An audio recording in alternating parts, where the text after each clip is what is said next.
Hey, what's going on, guys? It's Sam Kwak, and welcome to the Kwak Brothers Podcast. I do apologize for being MIA for the last couple of weeks. The holiday season definitely threw us off in terms of scheduling. So before we get to our main topic of conversation, I got some house cleaning items. For those that wanted to connect with us, as in you want to communicate with us directly, we have a Facebook group available that you can join. It's called the Kwak Brothers REI Mastermind Group. In fact, I'll throw it down the link in the link description if you guys are watching this on YouTube. I might just throw it on the below right here on the screen so that you guys can go and check it out. Definitely join. I'll definitely approve you guys. Usually myself or Daniel will approve your membership into it. Come on board, ask any questions. The intentionality of that group is for you guys to have questions answered about real estate investing. Anything that you guys have in terms of deals, right? Analyzing deals, go and throw it in there, and we'll be able to help you out. Hopefully we'll connect and I'll be able to reach out to you guys. All right, so that's one of the housekeeping items. So for those who have not subscribed to our YouTube channel and this is your first time watching it, welcome. I do ask you guys to check it out. Check out the rest of the channel. We have lots of helpful tips, whether you're doing fix and flips, buy and holds.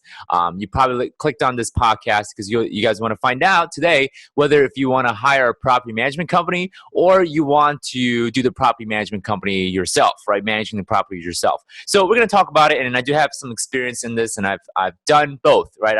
I've managed my own properties before, and I have actually worked with a property management company. In fact, I'm going to tell you what I think about the either topic, and I'm going to give you guys the breakdown. If you guys choose to hire a property management company, I'm going to tell you guys what to look out for, what sort of factors that needs to be considered. If you guys choose to do your own property management, I'm going to give you guys some helpful tips as far as managing your own property. Now, my general sentiment about this and my general answer that I can give you guys and what my general philosophy is in terms of property management is that I think you guys should hire a property management company to manage the property yourself. Now, the challenge behind that is that a lot of property management companies are not the sharpest tool in the shed, right? I hate to say this because my property manager, he's good. I think he's a sharp guy. He gets the job done. But unfortunately, there's a lot of property management companies that don't really care, right? They just want to collect the 8% or 10% fee, whatever the property management company is charging you. That's all they want to do, right? So we want to be careful who we hire, first of all, and how do we find indications or indicators that show us that they're not the best or that they are the best, right? So a couple things in terms of property management company. If you're going to hire one, look out for these couple things. So if you guys are writing notes down, right, I'll give you guys time to pause. Or if you guys are driving or working out, come back to this next time and then write some of these things down. Or if you're telling me, hey, I'm really good with memory, then commit to the memory, right? So a couple things. I'm gonna grab some coffee here.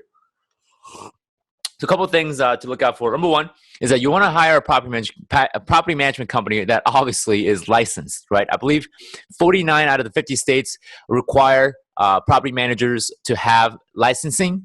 First, they have to be a broker, right? Real estate broker. They have to have that license. But there's a separate license on top of being a broker that allows them to manage other people's property. So I think it's all the states except for Maryland. I got to check.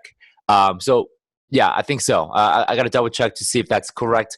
Don't quote me on it. If you know the answer, put it down in the comment section. But I know the majority of the Commonwealth, United States, continental, requires you to have a property management license if you're to manage other people's properties, right? If you're managing your own properties, you don't need a license. That's up to you, right? If there's ever a law or legislation that gets passed that requires a license to manage your own property, that's the day when I'm going to pick up my picket sign and say, screw you, right? So it's very important that the property management company that you're hiring not only has licenses to broker, right, sell real estate, but they also have licenses to also manage other properties. And there are also different property management licenses as well. There's association license and there's also the general property management license. But you make sure that whatever property that you have fits in their licensing requirements. That's number one. It's key, right? It's fundamental. Number two is that this is especially true now. It wasn't so much of a thing a couple years ago, but if you're hiring a property management company, be sure that they're working with a software program, right? This is super, super duper important. I'm beginning to realize because I actually, when I used to manage properties, my own property, I've done it without the software. It's kind of pain in the butt. So I would ask you guys to, if you guys are hiring a property management company, work with a property management company that has a software, whether it's Buildium, Folio. There's other property management software out there that are, the minor league, sort of, quote unquote.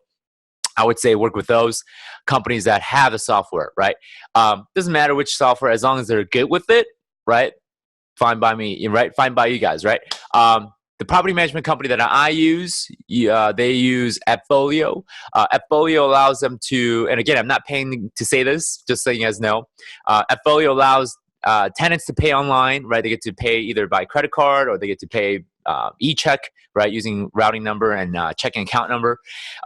Folio also handles work orders. So if your tenants have issues, maintenance issues, they can go into their online portal and submit any of the problems, and trickle down to your account, and you'll see, or it'll trickle down to the property management's account, and the property manager will see what sort of work order that needs to be done. The software also does accounting, right? It's brilliant. It's great. It cuts down, I think, at least 80% of the accounting. The only thing that you got to do, I believe, comes down to reconciling the accounts, your banks and your books, bank account and your books. That's pretty important. So that does that. It also does tenant management. It's got application process. Also, you can build leases inside the software. So if you want your tenants to sign their lease online, Folio will allow them to do that. And then what would happen is, as soon as they sign the lease, it will take them right over to the online portal activation process, so they can go and start activating that portal. They'll be asked to put their bank account and checking account number in there, so that automatically it can deduct the rent amount out of their checking account. So it eliminates a lot of the processes out of the gate, just like that. This is why I encourage all property managers, whether you're licensed or you're managing your own, to have some sort of software system. I believe it's for, at least I know for Folio, it's $200 a month plus 50 cents per unit. But I encourage all property managers to have some sort of software. It doesn't matter if it has to be Folio. I just recommend Folio because I think it's great. But there's Buildium and all these other companies that have allow you to use softwares to do these little things. So very, very much important. Third, make sure the property management company has good reviews, right? Not only from the tenants, but also from the other owners. If the property management company has, 1 or 2 stars on Google reviews or Yelp, chances are they're not very good, right? So you want to listen to other owners. When you're interviewing a property management company, ask for references. And if they don't give you references, that's not a good sign, right? They're not proud of their work. So make sure you ask for references. Very important, because you want to make sure that not only the tenants are happy about how they manage, but also the owners are. You want to keep those two set of groups happy at all times. So check it out. If there's not a review, and if they're brand new, make sure you check their character and integrity, right? If they're honest, if they do what they say they would do, right? I think that's half the battle right there out of the gate. So make sure you hire a property management company that you like, not only in the skill level, but also character, right? I tell this people all the time, especially when I'm coaching people, when I'm doing business development consulting, whatever I'm doing, you want to hire people that have good character. Skills you can teach, right? I can teach people how to sit in a chair and type things out or do certain type of task all day long, but I can't teach people how to be honest, right? It's really hard to pull that out. Even as a leader in the office, it's just hard for me to teach people how to be honest, right? They either have it, they don't.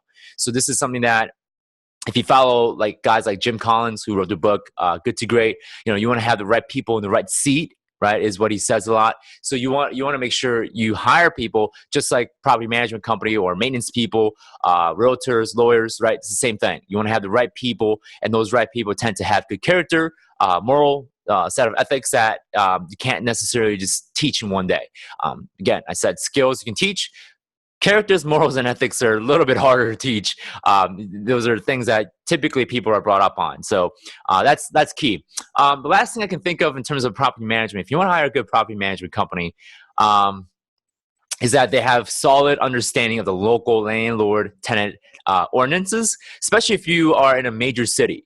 If you live in a major city like New York City, Chicago, Seattle, Los Angeles, San Francisco, Austin, Texas, some of these big areas. I emphasize this a lot because what I'm noticing is that big metropolitan cities tend to have stricter landlord-tenant ordinances. So it's really important that you have a good good understanding of what those are. For example, in Chicago, at least where I'm pretty close to. Matter of fact, I don't invest in Chicago city limits anymore, like inside the city limits. I only do the western suburbs just because of the Landlord-Tenant Act or Landlord-Tenant Ordinance of Chicago. It costs a lot to comply, right? There's a factor of cost of compliance, right? Cost to abide by the compliance, right? Cost to abide by the rules, right? So that's a factor when it comes to also managing your own property. If you don't know your Landlord-Tenant Act, you might want to read it. But of course, if you have a property management company that understands and they've been around for a while, then that part of should be taken care of for you, right? So you want to kind of test them on that, right? Test your property managers, how well they know their landlord-tenant ordinance. Going back to Chicago example, right? There's lots of ordinances in Chicago, right? There's things that you can and cannot do. It's up to the property manager to understand that and to abide by that. So it's kind of hard to test a property manager in that knowledge because oftentimes the property manager knows more than you. So it's kind of hard to quote unquote test them on that. The only way I can see is, it's kind of hard because, you got to figure out if they're BSing you or not, whether they know it or they don't. So if they've been around for a while, chances are they'll know what they're talking about, right? It's very much important. So guys, those are the main things that I can think of when it comes to hiring a property management company. Oh, another thing, I'm kind of reminding myself of it. You want to work with a property management company that is very transparent. And when I say transparency, work with a property management company that gives you statements, right? Almost every month, minimum every month. If they do quarterly statements, that's fine. It's wishy-washy, but I would generally expect a property management company to give me a monthly statement of how all my properties are doing, right? I want to see the expenses and what the incomes were. Were they successful at collecting rent? If not, why not? I want to see that. I also want to see an yearly review. So right now, all the property management companies should give people their yearly statements of how successful they were or what their yearly plans are, what they expect to do, and what to expect as far as tenants moving in and out. That's generally very important. Some people are asking, Sam, what is the normal or what is the appropriate cost to hire a property manager? I'd say 8 to 10% of what they collect in terms of rent. If they charge you a flat fee, that's a red flag. If they charge you money, whether the property is vacant or not, that's a red flag. So generally, I expect property managers to collect on what they. I expected the property managers to charge me on what they collect in rent. So they're also incentivized to collect as much as possible in terms of rent. And that way they don't charge me when there's no rent coming in, right? That's super duper important. So make sure you guys understand that you want property managers to collect based on their performance, right? Also, another thing is that, yes, it is acceptable that property managers charge you a full month's rent when it comes to filling a vacancy. That's normal, right? So don't get shocked the first month of them putting a tenant in. They charge $850 right off the gate or whatever the rent amount is. To fill a vacancy, right? That seems to be normal. If you can get a property manager that can do it for 50% of the rent, great. But I think a lot of good property managers, if they charge a full boat, that's acceptable, right? At the same time, you don't want a property manager that charges 5-6% or even less of a property management fee, and that concerns me because how are they keeping their ship running, right? Generally, what I'm seeing in terms of property managers is that it costs administratively and also running the business costs around 7 to 8% anyways. So you want to be careful with hiring a property management company that says, oh, we're going to charge you 5-6%. Right? That seems oddly cheap enough. So you want to be careful how much you pay also. But you also don't want to pay exceedingly large amount. 14-15% is quite a bit. So stay within the 8 or 10% range.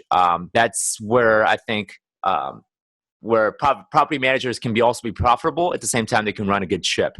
Now, on the flip side, if you want to manage your own property, again, all those things that I talked about hiring a property management company also applies to you, okay? So you want to have a good software system. You want to have a good understanding of the Landlord-Tenant Act. You want to have a good system as to how you collect rent and how you do your 5-day notices, how you fill your vacancies, right? And my general argument against managing your own property is that, right? You have to learn these things. You have to be educated.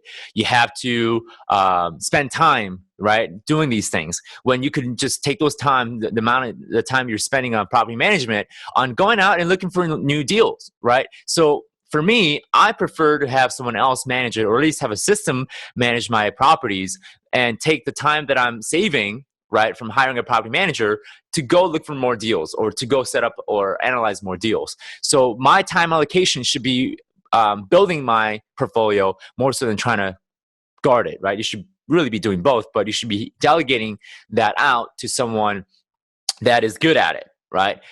You also want to delegate stuff like accounting, right? Bookkeeping, law, right? You don't want to be your own attorney. You do not want to be your own accountant. And surely you don't want to be your own doctor, right? You want to have someone else, a professional, take care of you on that end. So much like stick to what you're good at, right? If you're a real estate investor, the word investor should give you at least some understanding of what your job is, right? Which is to invest, right? Your job is not to be to work, to be a self-employed or to work for your own company, right? To work in your business. You should be working on your business.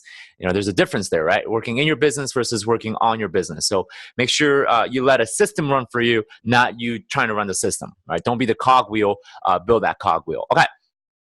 I hope that helped a lot of people out, whether you're listening or watching to the podcast, guys. I do appreciate all of you guys tuning in and coming back to 2018. We're coming back strong. We'll do our best to stick with the schedule of every week releasing fresh content and just giving you the forecast. Next week, I'm going to have Daniel run the podcast, or it could be both. Who knows, right? So, guys, thank you so much for tuning in. I appreciate all of you guys. If you guys haven't subscribed to our YouTube channel yet, please do subscribe to our YouTube channel. Give us a thumbs up. There are other episodes that you guys can catch from our previous episodes, so do watch those. We do have other real estate investing training videos that are out there in our YouTube channel.